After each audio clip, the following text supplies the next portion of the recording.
Pas besoin d'aller à Strasbourg pour fêter la musique. Le 21 juin, des jeunes de Niederbronn et de Reichshofen ont investi la scène de La Castine. Au programme, breakdance, rap et variété.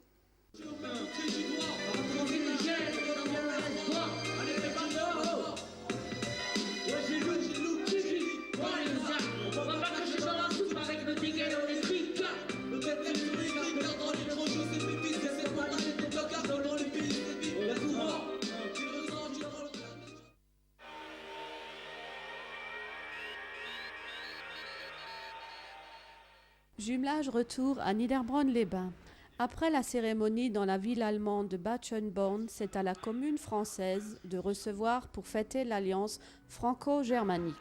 Entre autres festivités et découvertes, on aura pu apprécier les musiques des chorales ainsi que des harmonies et fanfares.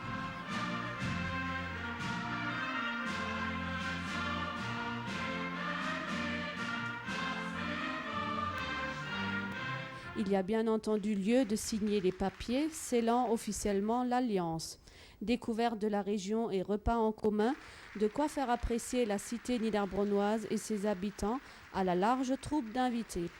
Après divers échanges de présents, on savourera un somptueux gâteau, symbole éphémère du jumelage.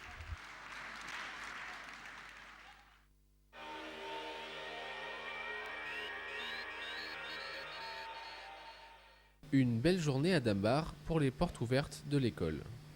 Sur le thème de la forêt, les jeunes artistes en herbe ont peint des arbres qui serviront à décorer leur salle de classe. La ProRes a profité de cette journée pour exposer des photos de classe de 1900 à nos jours. Ainsi, instituteurs et anciens élèves ont pu se reconnaître sur les bancs de l'école.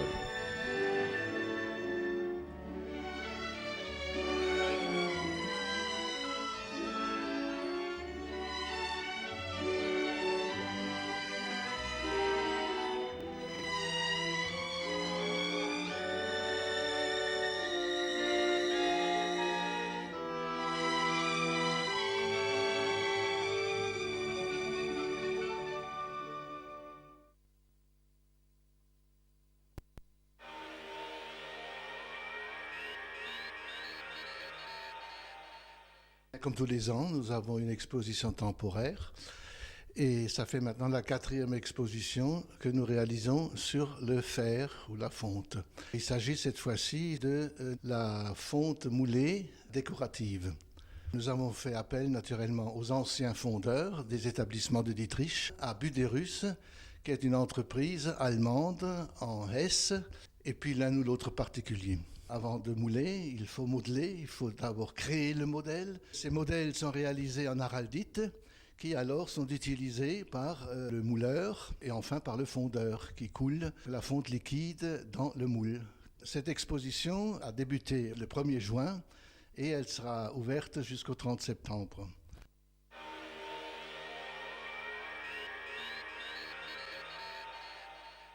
Là, vous êtes sur la calèche qui fait le tour de Niederbronn. C'est tout simplement pour permettre aux personnes qui ont une mobilité assez réduite, souvent à Niederbronn, qui n'ont pas de voiture et qui ont des difficultés pour se promener, de leur faire découvrir un peu l'extérieur de Niederbronn. Donc le départ de cette calèche, c'est centre-ville devant l'office de tourisme, place de l'hôtel de ville. Le circuit commence donc par l'église Saint-Jean et la petite maison à colombage qui se trouve au centre-ville, qui sont les bâtiments les plus anciens. Et ensuite, on remonte vers la source celtique où il y a un petit discours qui représentera le Piémont, la Wasembourg, parce quand le temps est dégagé, on a une très très belle vue sur la Wasembourg.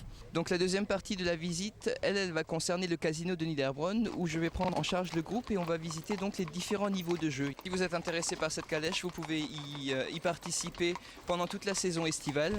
C'est un jeudi sur 2, rendez-vous devant l'office de tourisme, mais c'est uniquement sur inscription, comprenant donc la visite en calèche et la visite du casino.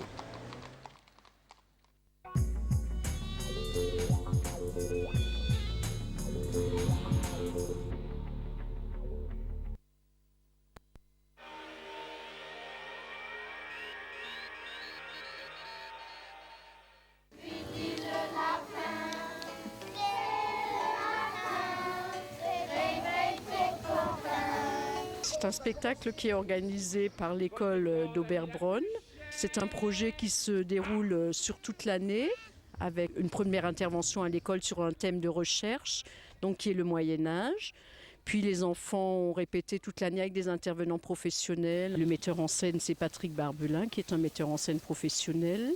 Il y a un intervenant musique qui est Jean-Claude Lux et un intervenant cirque qui est Philippe Dietrich. Et donc le résultat final, c'est un grand spectacle qui a lieu le 22 et 23 juin dans la cour de l'école d'Oberbronn. C'est une histoire écrite en fonction des idées des enfants. Donc en fait, il y a un drame qui se passe. La sorcière, la terrible sorcière aux chaussons verts d'Oberbronn prend la place de la princesse en espérant aller à la fontaine aux bébés avec le prince et ainsi pouvoir se multiplier. Le mal menace donc la terre et en fait le spectacle, en tout cas les comédiens de spectacle, vont tout faire pour vaincre la sorcière. Liste des courses du matin. Ingrédients pour un filtre d'amour. De la bave de crapaud. J'ai une langue de pendu.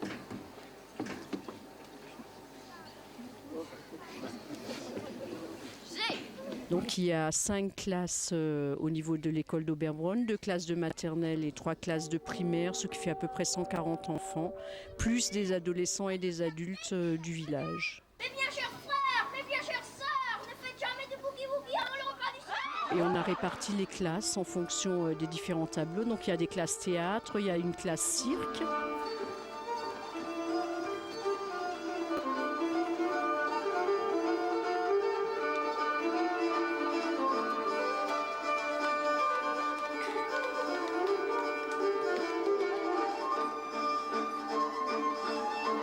On a dans certaines classes les chevaliers, les jouvencelles, dans d'autres on a les petits lutins ou des choses comme ça.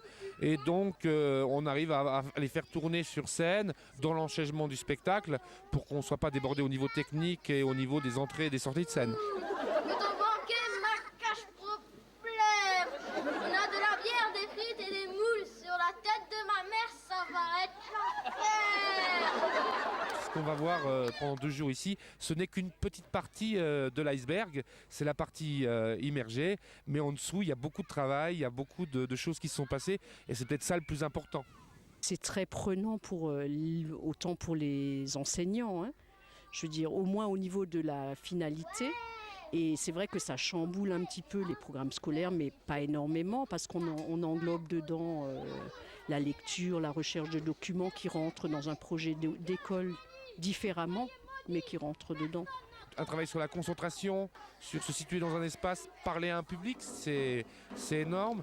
Et ça permet à certains enfants qui, dans des matières scolaires, ne se réalisent pas, de se réaliser là, à ce moment-là. Les enfants ont vraiment travaillé énormément. Et c'est un projet qui vaut vraiment la peine d'être vu au moins une fois dans sa vie. Ce type de spectacle est avant tout une aventure humaine et qu'à ce titre-là, c'est intéressant de travailler dedans. Laissez-vous emporter par l'histoire, laissez-vous aller à rêver et venez dans le monde dont les portes sont ouvertes et où les enfants vous invitent.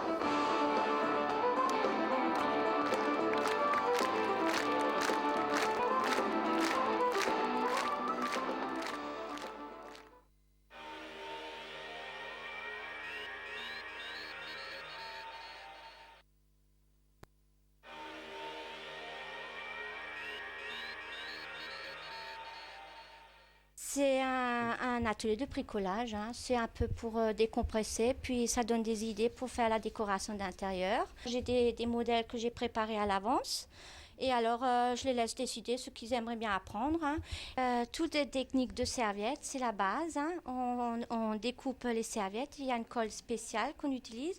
On peut faire des boîtes, on peut faire des vases, des cache-pots, on peut le faire sur tout support, hein. Le vase, on fait d'abord le fond à une couleur foncée pour que les craquelures sortent. Et après, on met le produit à craquelure dessus. Et après, on met une autre couleur dessus plus claire pour que le fond y ressort. Et on fait de nouveau la technique de serviette. Donc, on fait le découpage. On enlève tout ce qui est derrière, les papiers. Et puis, on colle dessus. Et après, quand c'est bien sec, tout ça, on prend de la pâte céramique, hein. On va le travailler comme de la pâte à modeler. On donne des formes de la fleur qu'elle a choisie. On colle la serviette dessus, hein, avec la même colle qu'on utilise pour la serviette. Et ça fait une décoration comme ceci là. Donc pour le tableau, il faut un peu poncer pour que le bois n'est pas rugueux. Après, on met une couche de peinture pour qu'on peut mieux travailler la serviette pour le mettre dessus. Après, quand on a découpé la serviette, on va mettre la toile de chute derrière qu'on va coller dessus. Et après, on va coller la serviette d'après le dessin qu'ils ont choisi. Et toujours de l'intérieur vers l'extérieur. On met des branches qu'on va travailler de telle façon que ça fasse un arbre. Et après, on colle des petits sujets comme là, qui fait un ensemble de printemps.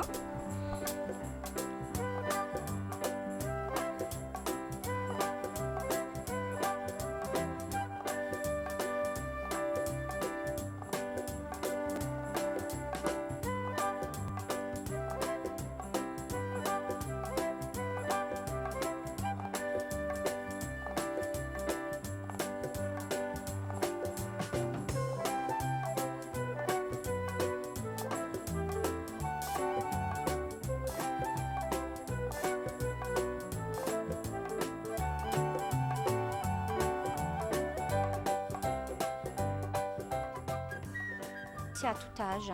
Il y a des jeunes à partir de 6 ans, dès qu'ils sont un peu manuels, ils peuvent le faire.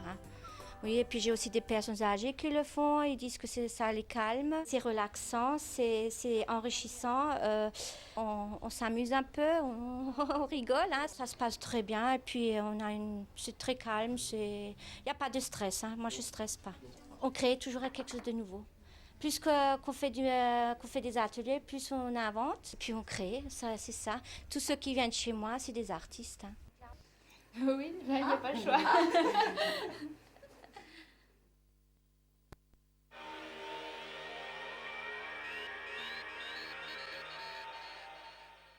Alors, on va faire la recette du Betelman, mendiant en cerise.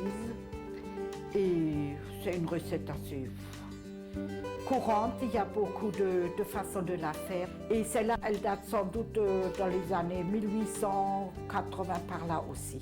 On peut la faire avec des biscottes ou avec du pain rassis, mais moi je le fais avec le petit pain au lait. À l'époque, après la guerre et avant la guerre, on le faisait déjà. Seulement, on ne prenait pas des petits pains au lait. C'est une recette un peu aristocratique. On prenait le pain rassis pour ne pas le jeter. 3 œufs, 125 g de sucre semoule, 125 g de beurre, 6 petits pains au lait et une bonne assiette de cerises. On prend 3 œufs et 125 g de sucre qu'on mélange. Et 125 g de sucre.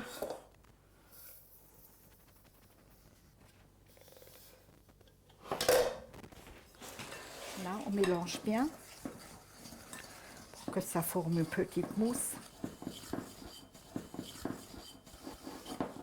Jusqu'à ce que ça pâlisse le mélange. C'est le sucre qui est plus ou moins fondu. Après, on peut ajouter le beurre. Comme ça passe au four, on n'a pas besoin de faire complètement en mousse. Après, on ajoute 125 g de beurre. Et puis pendant ce temps, on chauffe le lait. Avec cette chaleur, il se mélange mieux qu'en hiver.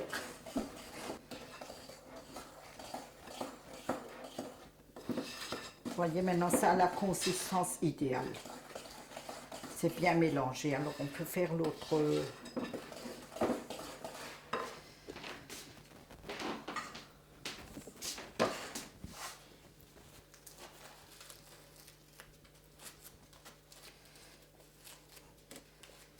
Alors, au bout de 3 petits pains, on peut déjà ajouter une moitié de lait. C'est la peau qui fout le corps. Alors, on peut ajouter le mélange beurre, œuf et sucre. Alors, on tasse le tout là-dedans pour que tout soit bien imbibé. Il y a encore un qui va râler, ce qui ne peut pas lécher le fond de la casserole. Le sucre, les jaunes d'œufs, le beurre, avec le petit pain et le lait. On mélange bien. Après, on ajoute les cerises. Alors, on peut ajouter les cerises comme c'est la saison. Elles sont fraîches cueillies de ce midi. Sinon, on peut prendre des cerises en conserve. À la ferme, il y a toujours une peau épaisse qu'on ne trouve pas dans les laits en bouteille. Il faut toujours essayer d'avoir les cerises un peu partout, Bon, pas qu'il y a la tant pâte qu'il y aura des cerises de une l'autre. fermière au village qui le fait. En plus, ça fait de la couve.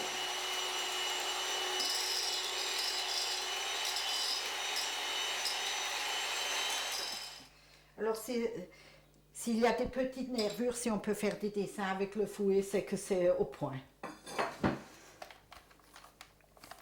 Et l'essentiel pour battre les œufs en neige, il faut que le récipient, il n'y ait pas une trace de gras à l'intérieur et que les blancs ils soient bien séparés des jaunes parce que s'il y a quelques petits trucs de jaune dedans, ça risque de ne pas se monter.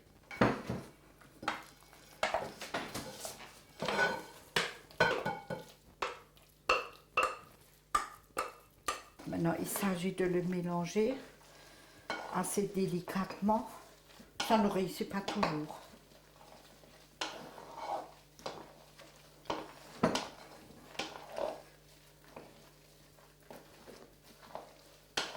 Alors ça, c'est le moule bien beurré.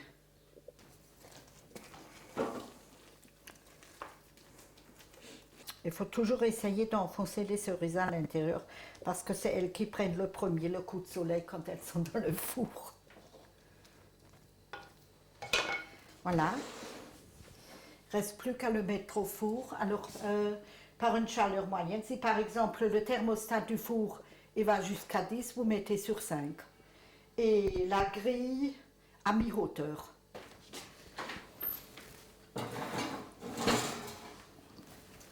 Et on laisse ça pendant 1 heure. D'accord.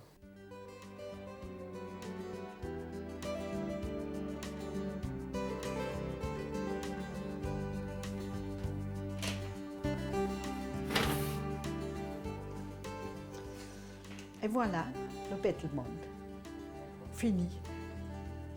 Dans ma jeunesse, immédiatement après la guerre, ça se mangeait comme un plat principal. Il y avait d'abord une soupe aux légumes, même par temps chaud, et puis il y avait ça.